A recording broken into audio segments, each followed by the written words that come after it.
Not help but smile and see a beach ball. These things are great. They bring back great memories. You can hit them around. I am so tempted to hit this at some of you right now. I would love to, but I know some of us are so dignified we could never do that. You know, nuts to that. Somebody hit it back to me. Come on, Lucy. Lucy, what kind of hit was that?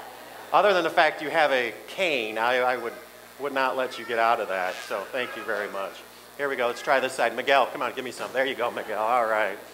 But beach balls are an amazing thing because you can't help but they bring back such great memories. But I want to apply this to our lesson today. Christians are a lot like beach balls. They're full of hot air. No.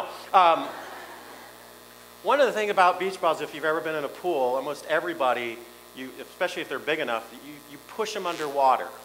And some of them, if they're big enough, you can kind of float on them and then you fall underneath and you go on. It's a lot of fun. But you try to hold a beach ball down underwater this summer. Try it. You can't. I mean, you can hold it, but as soon as you let go, what happens? If you hold it down far enough, it'll pop back up, and if you do it far enough, it'll pop back up. That's a lot like a believer. Once you come to know Christ as your personal Savior, you're in the family of God. Amen? And you can't get out of that family. You are God's. He knows you, and He's placed His Spirit inside of you. And there are believers who have wandered far away from God, and they're sort of being pushed under the water because of a sin that they've caused on their own. They chose to walk away. They chose to get involved. They chose to take the drink, the hit. They chose to get into that addiction. They chose it. And they've decided to walk away from God. But yet, you can push them down with sin, and they still will come back up. There are believers who've walked away from God, and they've gotten involved in things like materialism. Money's become their God, and the bigger house, and the more corporate ladder, and all sorts of ridiculous things. What a silly thing to make your God something that somebody else will one day own or probably sell at a garage sale for half price. But they've made materialism their God, and they've walked away, and they've been kind of pressed under. And some of them are under a lot of debt, and they can't be in church because they have to work on Sunday. And they've just been, listen, I don't care who you are or what reason that's caused you to walk away from God. If you're here and you're a child of the King, if you've accepted Christ as your personal Savior, sin can push you down. Materialism can push you down. Addiction can push you down. But eventually, you're going to come back up. And today we're going to talk about the return, coming back to God. And if you're taking notes, our one simple truth is this: the path of return requires help. The path of return requires help. You will come back. Believers do come back. If you're here today, listen, by the way, every believer always gets healed. You know that, don't you? And even on a Cancer Survivor Sunday, every Christian always gets healed. Sometimes we're healed in heaven, though. Amen? Every believer gets healed. Every Christian always comes back to God. Sometimes they come back in heaven. But every believer comes back to God. In church, Grace Baptist, the path to return requires some help. Can I just challenge some of you that have walked with God for decades, and you have no major thing that's slipped up in your life? There's no big addiction. You were never on crack, and you never cheated on your wife, and you've been walking with Jesus for so long, and there's not a huge area without you and God in it. Let's be very careful that we don't turn our backs on people who are away from God right now. Amen? Let's be very careful we don't give up on somebody just because they're not walking the walk that they should have. Just because they're not living for Jesus the way they should. As a believer, our job, Galatians 6:1, when a brother is overcome in a fault, our job is to kick them while they're down. Our job is to mock them and to hold them up for ridicule. No, it is not. Galatians 6:1, our job is to restore them. And you know, if you look it up in the Greek, you know what that word means? It means restore. It's exactly what it means. On the path to return, it's going to require help. And that is where we come in, Grace Baptist. I have a clip I want to show you. It's about 5 minutes long. And it's about girls softball. And it is an amazing clip. And I think this illustrates exactly what Grace Baptist Church is supposed to be on helping people return on their path.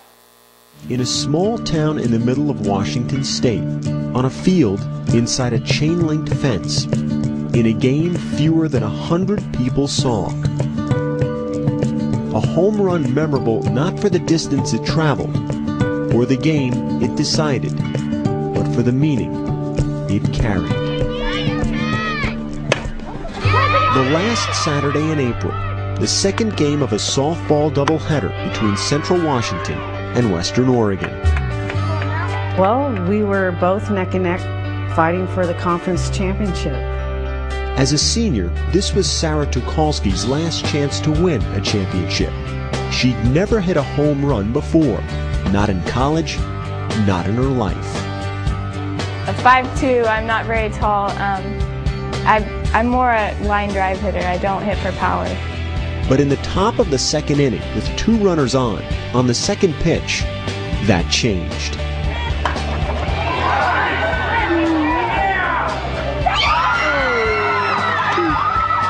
I hit that pitch and it just went. And we're just cheering, and the runners are cheering as they round the base to head home. And then I'm going, where's Sarah? In her excitement, Tucholsky failed to touch first base, so she quickly turned back. Her pivoting just didn't pivot with her. And I heard her kind of yell, and she just dropped to the ground, and I was like, oh no. Just fell immediately and was in a lot of pain. I tried to keep my legs straight, but I was in so much pain that I couldn't really keep still. Tucholsky, with a torn ACL, crawled back to first base.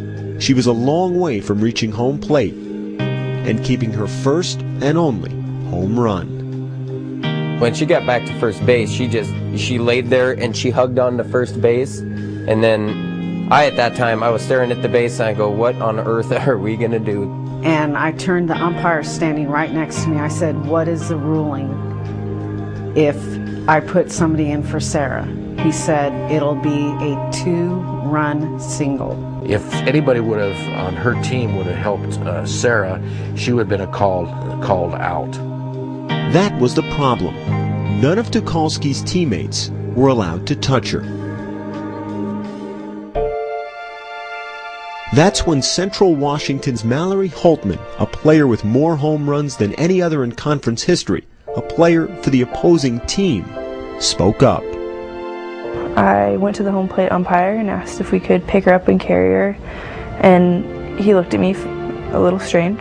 And the umpire went and said, yes, you can do that. I'm still standing there in shock. I said, thank you so much. We asked her, is it okay if we pick you up and carry you around the bases? And I say yes, and and say thank you. And she says, you hit the ball over the fence, you deserve it. For that reason only, because she deserved it, Holtman and Wallace began to carry the injured Tucholsky, stopping to touch her left foot on each base as the 3 made their way around the diamond. We actually started laughing because we were just wondering what this would look like to all the people in the stands. When I looked up, I didn't see, giant smiles and screams. I saw emotion and tears and people crying.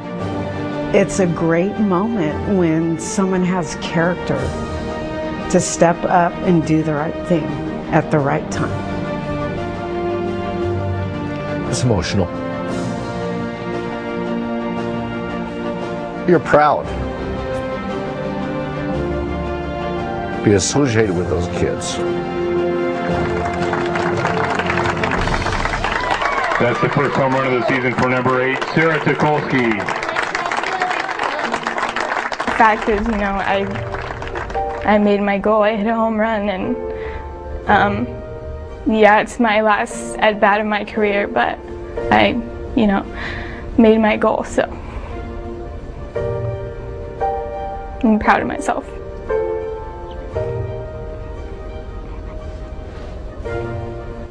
Mallory Holtman, Liz Wallace, and the Central Washington team lost the game that day, 4-2. Sarah Tucholsky lost the rest of her season and her career to a knee injury. But for the spirit of sportsmanship, a greater victory, made on a long trot around the bases, a trip that truly touched them all. I have a lot of respect for her and put her in high regards, her and her teammates. then, I can't thank her enough.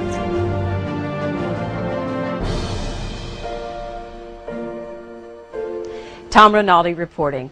Yesterday, the final day of the season, Western Oregon won its first conference championship in softball in school history, and it will compete in the Division II regional playoffs later this week. One other note, beyond being linked forever by that home run, Sarah, Mallory, and Liz share something else in common.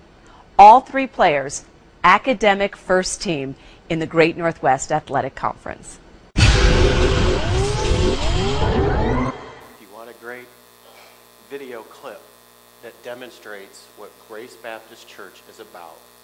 It's that. We are going to help hurt and wounded people, and if we have to pick them up and carry them, we're going to drag them and bring them home. Whether they are people who are dealing with addictions who need Jesus, whether they are believers in Jesus Christ who have wandered far from God and have gotten involved in gross sin or materialism or anything that is caught in between their relationship with Jesus, no matter what the obstacle, we're going to pick them up and carry them back to where they belong. Amen? Now, if you're taking notes, you can call it a few different things. The New Testament term is technically, it's out of fellowship. The Old Testament term is backslidden. Whatever you want to call it, Saul is it. And just like the ball underwater, you can repress God's calling in your life if you're here and you're saved. You can push down God's conviction in your life. You can try to ignore God's Spirit touching your life. But if you're saved, He will never leave you alone. He will not forsake you. John put it this way in John chapter 10, "My sheep hear my voice, and I know them, and they follow me. And I give unto them eternal life, and they shall never perish, neither shall any man pluck them out of my hand. My Father which gave them is greater than all, and no man is able to pluck them out of my Father's hand." Today, maybe you can identify with Saul. Maybe you can see yourself as the person who's far from God, who's wandered away, and you might classify yourself as out of fellowship with God, or you may use the Old Testament term of backslidden away from God, or maybe you're here and you're not that person. Which one are you going to be? Are you going to help us pick up these wounded believers and bring them home, or are we going to be an obstacle, a stumbling block from them coming back to God? You can't run from God, because every time you run from Him, you run right into Him. And chapter 19 is all about opportunities, and we end this four-part series with Saul getting one of the greatest opportunities any believer could ask, the opportunity to return. Look at verse 19 with me. It says this, "And it was told Saul, saying, Behold, David is at Naioth in Ramah. God will always send word to you. God loves you too much to leave you where you're at. God cares about you too much to allow you to self-destruct. God will always send His word or word to you to come back home." Can I just sort of, on this term of backslidden and out of fellowship, sort of draw your attention back to the parable of the prodigal son? When the prodigal son left the father, was he still the son? He was still the son, wasn't he? He was always the son. Even when he was in the pig pit, he was the son. I'm going to tell you something. Last night there were some sons in bars. They shouldn't have been there, but they were in bars. Last week there were some sons in crack houses. They shouldn't have been there, but they were there. Last week there were some sons who were out in the casinos. They shouldn't have been there, but they were there. Last Friday there were some believers who were young believers who were at parties they shouldn't have been at. They were there, but they were still part of God's family. You can go out in the world and you'll never lose your salvation, but I want to tell you something. The Word of God, just like that beach ball, you can't hold it back. It will come find you. But also in that parable, does the father ever leave to go get the son? Think about it. The father never left his home, and he waited. He let the son get beat up by the world. He let the son find out exactly what the whole lifestyle he thought he was missing out on. He let him experience hangovers. He let him experience his friends betraying him, losing everything he had. Hey, this looked so good when he was a young country boy out on the farm. The city life and all the sin that was there, it looked so appealing to him. And the father said, you want to try it? Here it is. And he found himself in a pig pen eating the slop that the pigs eat. Young people, sin will destroy you. It will tear you up.